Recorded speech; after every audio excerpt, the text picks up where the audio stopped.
Hola, ¿cómo está? Me llamo Mateo. Here we are in Nicaragua. We just finished our first RAKlife country, Guatemala, during our world tour, 17 countries over the next year. Where do I start? Our first 3 weeks, we partnered with a local organization called La Chula, based in El Paredon. La Chula is focused on many community development activities within the little village, whether it's from literacy, education, creating an artisan community in order to handle basically the influx of tourism that is anticipated to come over the next 10, 15, 20 years. They're doing a lot with the children. They're integrated with the school system in El Paredon. The big project that we helped them with is a continuation of what Surf for Life came and helped them with last year. Currently, there are too many children for the school that they have in the village. This means that children can only go to school for one half a day. The other half day, they're forced to go back into their homes and basically do work without furthering their education.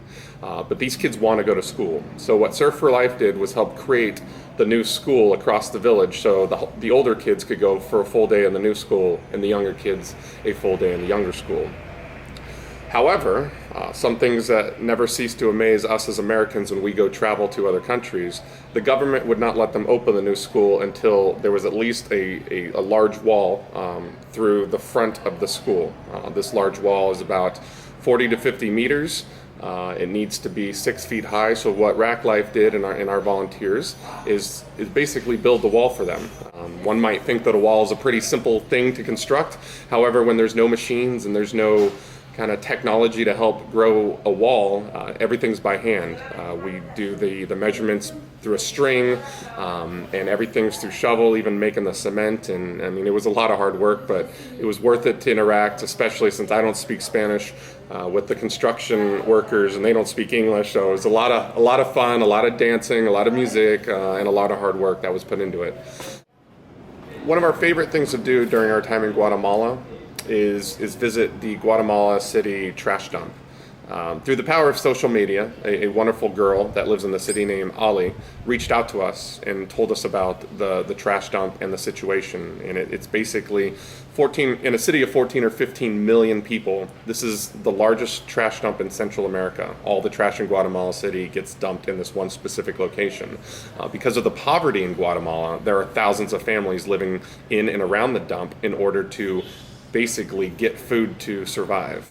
RAKlife wanted to help the dump, and so we reached out to Ali, and she kind of asked them, the organization Pan de Vida, what they needed. And basically what they needed is food. One man started Pan de Vida a couple years ago.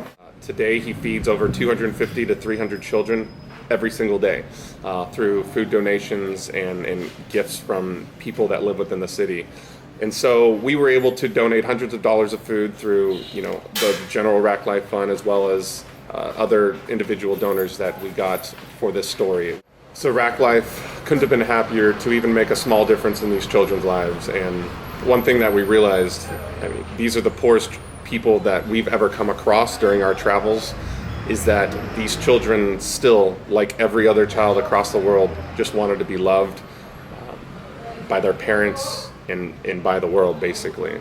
Thanks for following along our journey. We are so happy that we got to spend our first month in Guatemala.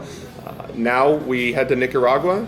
We're going to first build a playground for a very, very poor school in San Juan del Sur. And also, as random acts of kindness go, we're also going to kind of figure out things along the way and help people where we can. So thank you. See you next time.